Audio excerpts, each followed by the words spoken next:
It's 18,000 feet in the Himalayas, a mountain climber's dream.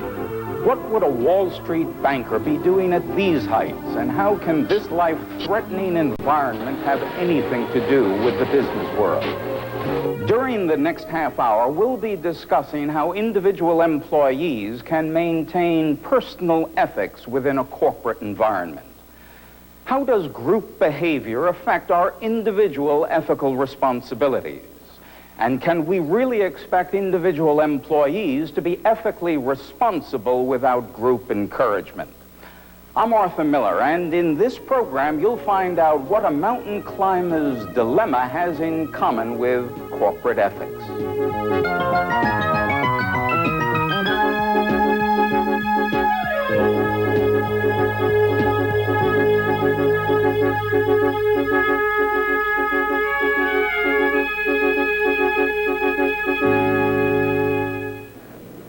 What you're about to see is a reenactment of what happened to this man, Buzz McCoy, not in the high finance world of Wall Street, but in the remote reaches of the Himalayas. We've invited Buzz here today to share an incredible experience he had recently. We've also invited businessmen and women, professors, ethics experts, theologians, and a few experienced mountain climbers to join us in the discussion. But first, before we begin our discussion, let's find out about Buzz's experience. Try to imagine what you would do if you were there and you were confronted by the same ethical decision. As you'll see, what you choose to do might make the difference between life and death.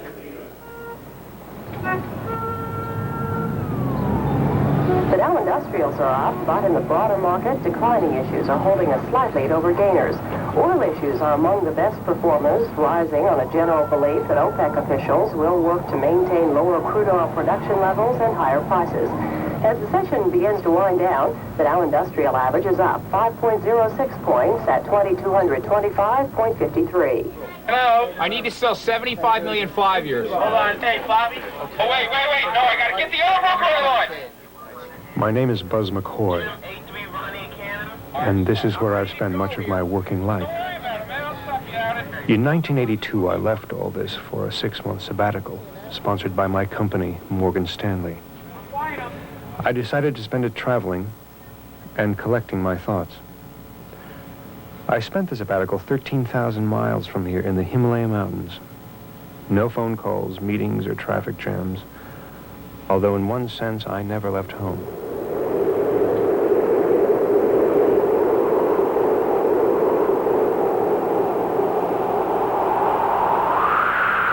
There was one day in particular that still haunts me. I was hiking at 18,000 feet across a pass in Nepal. A pass which had taken us 30 days to reach and which could be closed by weather at any moment. My traveling companions were a guide named Pasang, a Sherpa, and a friend of mine, an American anthropologist named Stephen. You look terrible. Thanks. Same to you. Pasang is worried. He says if we don't get across by early tomorrow, the snow steps will melt. We'd have to turn back. I'm all right. Nothing to worry about. Yeah, okay.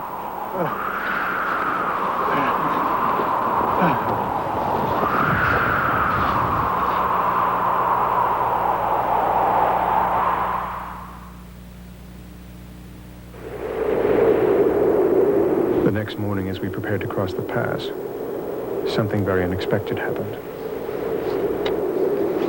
Hello? Hello? Hello? For God's sake, what happened? A New Zealander, whose group had been climbing ahead of ours, came staggering down toward us with a body slung across his shoulders. He dumped the unconscious body of a sadhu, a holy man, on the snow before us. He's still alive. I found him like this, in a snowbank up the trail. Damned if I know what he was doing. Completely irresponsible. It's probably some pilgrim from Muklanath, a bloody sadhu. Look at him. Now look, mate, I've done what I can. You take care of him. You have more porters and equipment anyway. I've got to get my group over the pass. I'm sorry, mate. It's your turn to be the Good Samaritan.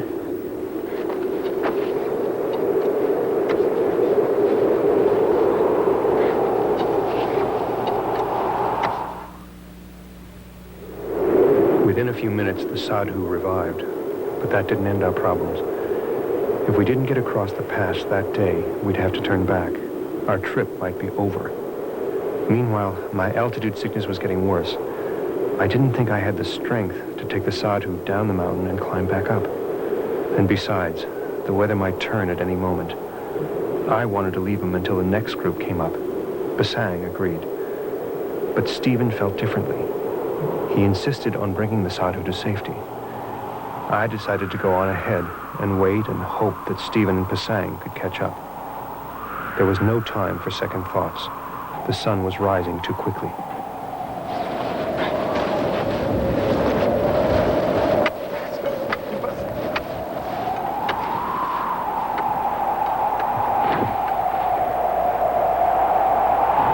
I made it across the pass and waited for Stephen on the other side. I was eager to share my elation, and I thought Stephen would be too. Hey, glad you could meet. Next stop, Brooklyn up. How does it feel contributing to the death of a fellow human being? What happened? Is the Sadhu dead? No, but I think he was going to be. We carried him for about an hour until we ran into a group of Japanese. They seemed in better shape than we were. So we asked them if they would carry him to a hut. What did they say? What do you think? Look, surely they helped him. They took him down to some sort of shelter. Oh, they offered him some help. They gave him some food. They pointed to a hut halfway down the trail, about half an hour down. And you don't think he could make it?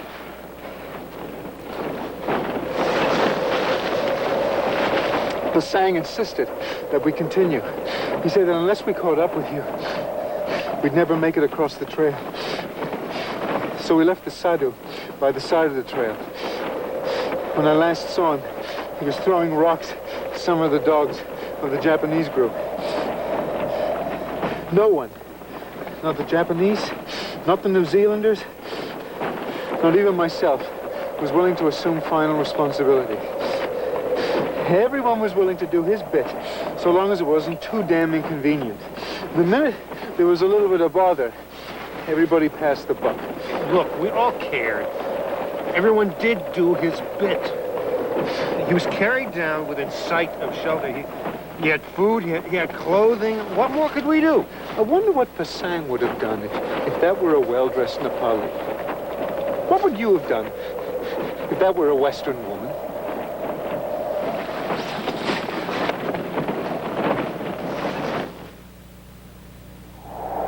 We might not have made it across ourselves if we had done any more. We did the best we could under the conditions.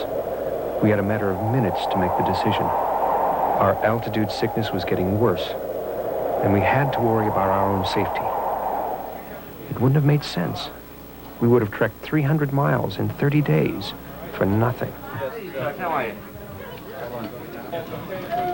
Let's see how some of the people in our class react to what happened to you on that mountain. Do you think that there was a breakdown in ethical responsibility in the mountain climbing experience you just saw? I do. Why? Well, maybe I have a little bit of a skewed view here because I am a mountaineer. I have worked on search and rescue operations with the Appalachian Mountain Club. And because of that, I see the assumption of leadership in a situation like that as being very critical. And whenever a situation presents itself, as Buzz has outlined, it's so critical that someone assume ultimate responsibility in a case like that. And that's what I saw missing. Buzz thought the goal was to complete the trip. That was, I assume, the organization's original goal. And he decided to stick with it. His comrade decided to deviate from it. Who's right? In the absence of a leader and in the absence of a plan whereby some people could complete the trip and others could be asked to forego it for other reasons, in the absence of that kind of a plan, then I think his obligation was, first of all, to the thing that brought him there and in which he invested so much of his time and effort. That's a rather straight arrow view of the world, isn't it? Yes, it is, but that's my nature. You see an objective and you go toward it. Damn the torpedoes, full speed ahead. I only consider objective number 1 and 2, and all the others must take a second place to that. Well, we've had somebody take the position that the primary responsibility was to the objective, which was to do the climb. Were you in that group? What would you think was the responsibility at the moment the New Zealander dropped that body at your feet? I'd have to reassess what I was there for. I'd have to reassess what my goal was. I'd say, okay, I got into a situation with one set of ideas, but good God, life has happened to me, and now I've got to reassess what my situation is, because, Lord, something's happened, and it's happened right in front of me. Now, in Buzz's situation, I think the real crux is he didn't have the luxury of time to think that way. He was exhausted, so he couldn't reassess, maybe because of where he was. But we all have to reassess goals. Life changes on us. Let me push you a little bit. Oh, go ahead. Let's suppose, in some sort of a democratic fashion, as this group started out in its adventure, it had elected a leader. Mm-hmm. It had given primary decision-making responsibility to one person for whatever reason: height, weight, strength, experience. At the moment the New Zealander drops the sadhu at your feet, your leader decides, this is our one chance to make this pass, to complete our primary objective. We will proceed. I got a problem. I mean, I really do. I mean, I have a classic problem. Either I agree with the leader and go on with him, and or her. Sorry, or her. Or I have to have a mutiny.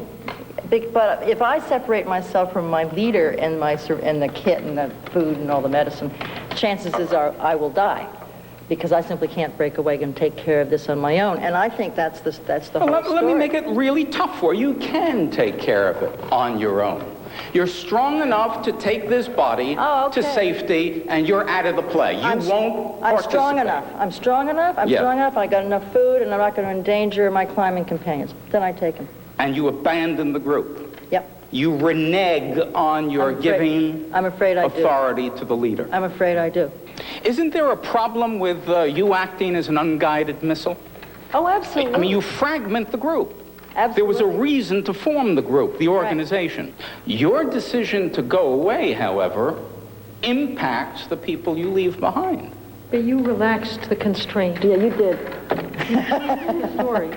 I always change the story. It makes it more fun that way. Your last question was, if it's safe, if you can, and you're not endangering your companions, would you then, and what would you then? But suppose I play it again, Sam, so to speak, and say, look, it's perfectly safe for you to pick up this prostrate sadhu, carry him down 2 days' worth, abandon the crossing, and learn Nepalese songs. The problem is that, as is true of a fire team in the infantry, you may be leaving a flank unguarded for the rest of the group, which now is making the crossing minus some food, minus some equipment that you may be carrying. Now, do you have the right to make that decision unilaterally? I would have made a passionate attempt at negotiation with my group. If I failed, and I thought that the group's safety depended on my going with them, I'd go with them. But I sure as hell would have tried to negotiate myself out of the cleft stick you put us in. You've given us 2 alternatives.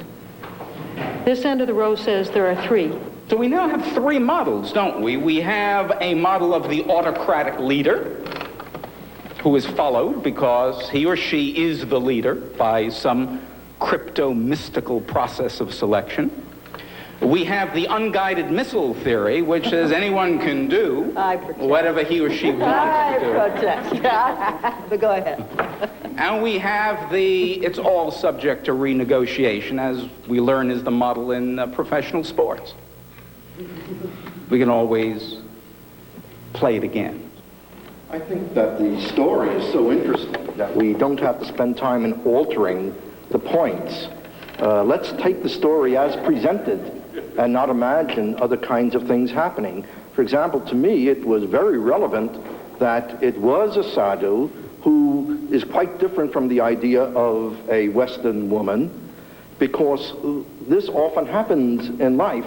That is, the person who needs help is not our ideal friend, our ideal relative. So the question really is, do we help the people who are very different from what we nice people really are? And the answer? The answer, I think, is yes, and this is another great value of this particular parable. This deals with the very essential of life. And I think that given that, we have to say, yes, let's save a person, because that happens to be the most important thing in our values. Without, by any stretch of the imagination, trying to put you in a box, what I'm hearing is that there are values, life being one of them, that are greater than an organization's objective. Exactly. We keep talking about a leader as if it was a capital L and some great person would suddenly come forth. Well, that's very nice, but usually there aren't great leaders who come forth. The real point of the story is that we're all very ordinary people, and we as ordinary people have this relationship to the sadhu. We don't have to be a great leader to come forth with answers. Let's come forth with answers as ordinary people. Let me give you the opportunity of a lifetime. I'm giving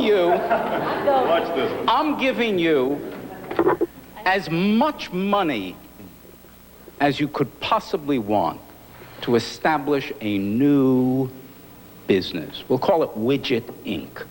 It's got a new product. It looks as if it's a market burner, and you're establishing this company from scratch. You tell me how, at the front end of creating a business enterprise, you create an ethical environment that has a vision beyond purpose and profit. Obviously, there are a lot of ways one would want to go about encouraging ethics in my organization. But I think the first thing I'd want to do is say that the purpose of this organization as a money-making enterprise is to create a widget that serves people. And I'd say that in business terms, because that's what I'm up to. But in talking about serving people, I suddenly introduce the value of human life, human needs, people terms. So that would be my first step. But do you do this as the individual leader? By yourself? Do you send out epistles? Do you order people to go to church? By fiat. No, because isn't this what we talked about? That we will disagree, that we will have human responses that we need to surface. So when we talk about widget at the board meeting, I want to ask some questions about human purpose, like, is there a danger factor here in our operations or in our product? I want my board to ask me that. I say, are we using our resources to serve people? Do I really have the facts about this product and about my own organization? And I want the creative dissent. How do you create that dissent? Well, you don't squelch it, certainly, at 18,000 feet during the crisis. And you don't squelch it in the everyday decisions. I'm afraid, we create hierarchies in business where we're always squelching creative dissent. And when it comes to the hard trade-offs, it'll take a leader. We keep setting up somebody or something called a corporation, a boss, or let's say a leader in mountaineering.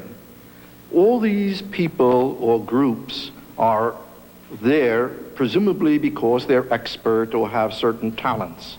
But in the field of ethics, ultimately, I think it comes down to oneself as perhaps against this leader or corporation or boss. There is nobody who is so expert in the field of ethics that we must take their orders under any circumstance. So that if I'm being told to do something by the leader in the mountain group or by the head of a corporation, for the most part, what they're telling me, they have a right to tell me, and they're probably right in their estimate of the facts. But in the field of ethics, I have to reserve ultimately that little piece of ethics for myself and say, I must have this, I must have the last say. You have veto power. You agree?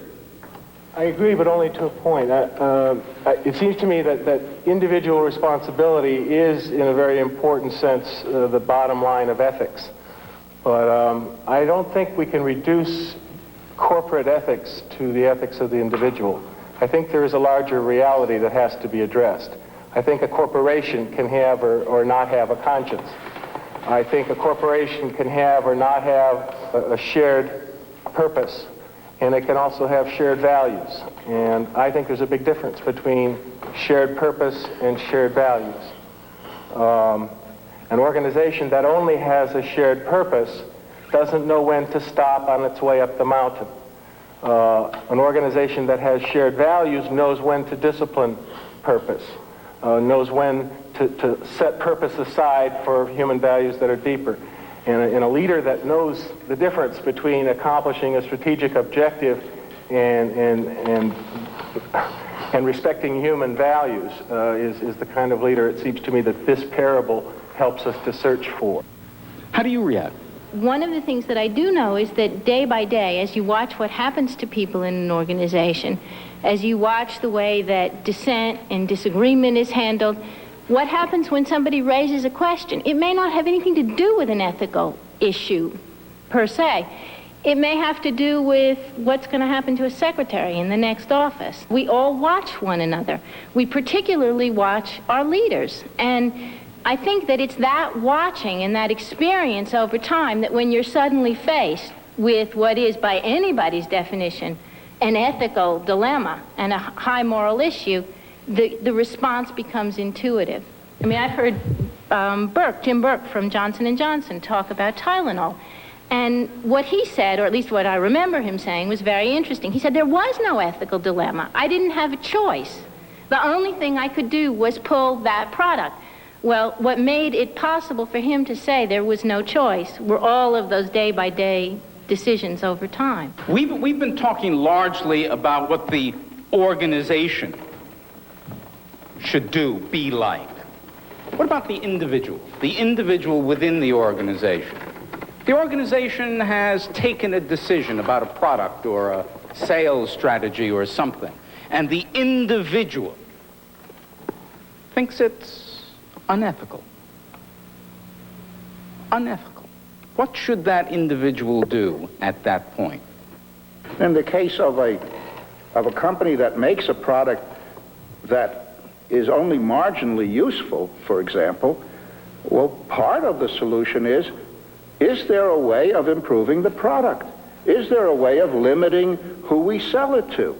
Is there a way of instructing people so that they won't use it improperly? And if you can't find an answer to any of those things, then maybe you ought to look for something else to do. But you ought to try and find that answer. Quit.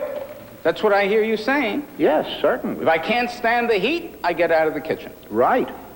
If you really can't stand it, yes. What individuality do I have? He says quit. I bring it up to the leadership first. It gets back to my issue of leadership. And it's going to tell me something about how I feel about staying in that company on how they respond to me. If they say, oh, buzz off, we're going to go chapter 11. If we do this, I'm going to go walk out the door. And I really think it's up to challenging the leadership to find out what their fiber is. But the unemployment rate is 11%. I'd choose unemployment. Good. Good. I'm very uncomfortable with this. I think it's easy to sound moral, but I'd have trouble quitting every time I had questions about my organization. Rational individuality, right? I mean, don't you have to pick and choose your fights? Seems to me, yeah, you have to pick and choose your fights, and clearly you want to have a strong set of standards on which to base those fights, but there's a time frame beyond the crisis. And that has to do with the life of the organization and your own leadership in it. What I'm sort of groping at, I suppose, is we all prize individuality. You're our classic unguided missile. We heard that earlier on. I mean, you feel you've got the right to do anything you ever wanted to do at any time in any place. Sure. I sense a certain amount of compromise. Even though I will take the role of the guided missile and just go peering off into space, I would hate to think of myself as actually doing that if I hadn't asked a lot of questions beforehand, had not tried to change the organization from the inside, had not tried to get allies who agreed with me. That would be unethical of me. I would not take... Or silly. Or silly, yeah, absolutely silly. I would not take the Sadhu down the path without trying to persuade my climbers that this was the proper thing to do. I think it would be unethical if I quit the organization without giving it a good shot, and I can't do that overnight. You exhaust your remedies. Absolutely, I would go to the nth degree to exhaust them as well. And but then you lose. Then what do you do? Then I may have to quit. Is there no scale, or are all the quittable issues the same? I would keep on trying as long as I thought I could be effective. But if I become a burnt-out case and I'm no longer effective, then maybe I have to go save myself. How do you react? Are you still holding out for the organizational mission? No, because I recognize that it's possible to change objectives. And if you change them for a good reason, they are valid objectives and you ought to follow them through. I hear, maybe imperfectly, that we all owe it to ourselves, our organizations, our society, even when we're within an organization, to maintain a certain sense of life, reality, awareness, involvement. And that we owe it to ourselves, our organization, and our society to respond to something we think is wrong. That there's some sort of scale of wrongedness. There's big wrongedness and little wrongedness. And as we said earlier, you don't fight every battle. You pick and choose. The purpose of this discussion is to look at this mountain climbing experience and ask, what does this tell us about ethical behavior in the business or corporate or company environment? What are the indicators of an organization that is most likely going to have an environment in which ethical decision-making is promoted? What's your judgment on that? I think a number of them have been touched on in the discussion. And if you think of a corporation or an organization that's going to adopt well to the unexpected or adopt well to stress, you need a strong leader, who usually is appointed in that case. Hopefully the appointed leader is a strong leader. You need a feeling in the organization that the individual is important, that the individuals who comprise the organization feel that they're in sync, their own personal values are in sync with the values that they perceive the corporation having as a totality. Obviously an open communication system which begins to mitigate whistleblowing, that it doesn't have to be whistleblowing if there's an open communication system. A sense of shared values and shared purpose, which is, over time, mutually agreed upon. Your peers have been at your parable for some time now. Do you still think it speaks as much to the corporate environment as to the mountain climbing environment? I think we've been, in a way, unfortunate in the events that have transpired in corporate America the last 5 years, but I think it's probably at least as relevant, if not more so today, than it was when it was written. When thinking about ethical responsibility, you have to examine it not only in terms of your own ethical standards, but in terms of your company. Think about your relationship to your firm. Do you usually follow along with the general opinion, or do you break away from the crowd? How much are you willing to compromise? What do you do when your ideas aren't supported by the rest of your group? Now, what about your company? Does it support ideas that are different? Does your firm have an open communication system that you trust? A good process for dealing with dilemmas? Take some time to examine your own personal ethics and those of your company. It's important because you never know when you'll be faced with your own sadhu, your own ethical dilemma.